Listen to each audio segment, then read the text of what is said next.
L'affaire Pierre Palmade continue d'agiter les médias et à chaque jour, son lot de révélations.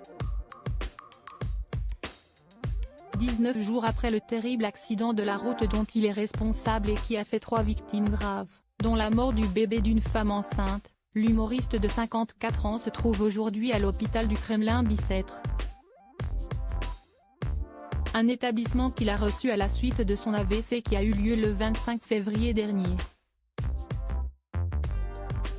Malgré tout, la justice a décidé de son placement en détention provisoire suite à sa mise en examen pour homicide et blessures involontaires par conducteur ayant fait usage de produits stupéfiants en état de récidive légale.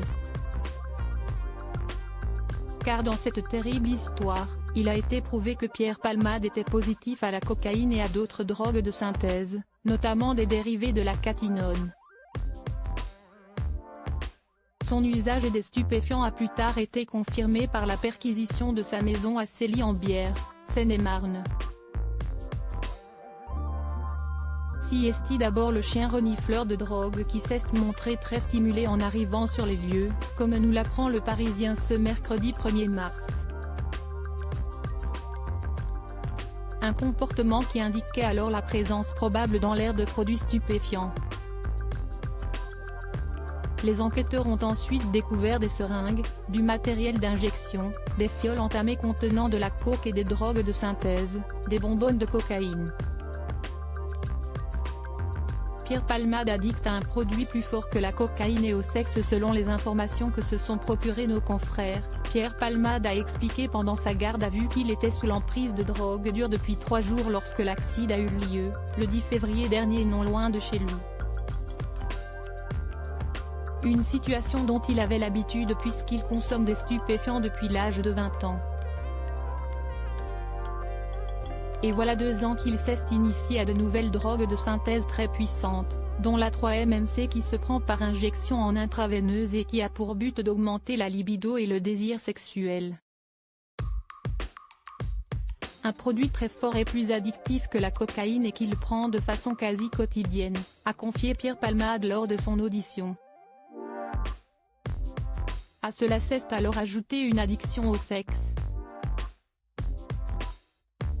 S'il a bien tenté de se soigner ces 5 dernières années en entamant des cures de désintoxication, il n'y est jamais arrivé et a admis avoir tout bonnement lâché l'affaire.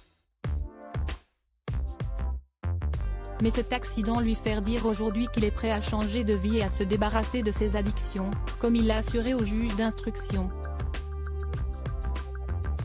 Et pour cause, il est complètement catastrophé d'avoir mis en danger la famille qui l'a percuté. Je suis obsédé par ça, le bébé qui est mort, je prie pour que les autres personnes restent vivantes, a-t-il encore déclaré au juge, partageant son souhait de réparer les dommages occasionnés. Une affaire de pédopornographie en parallèle. Outre l'accident lui-même, Pierre Palmade est soupçonné dans une autre affaire, une enquête le visant pour détention d'images pédopornographiques après le signalement d'un homme à la police. Mais un proche vient de faire des déclarations déroutantes. Interrogée par BFM TV, Camille, nom d'emprunt suite à sa décision de changer de sexe et devenir une femme, a raconté « On nous a montré des vidéos et il me les a montrées parce qu'il était choqué et il voulait voir si j'étais choquée. Point, je ne vois pas du tout Pierre voir des enfants. Il était choqué et voulait en quelque sorte piéger la personne qui nous montrait des vidéos. » D'abord placée en garde à vue, Camille a été libérée sans charge retenue contre lui vendredi dernier.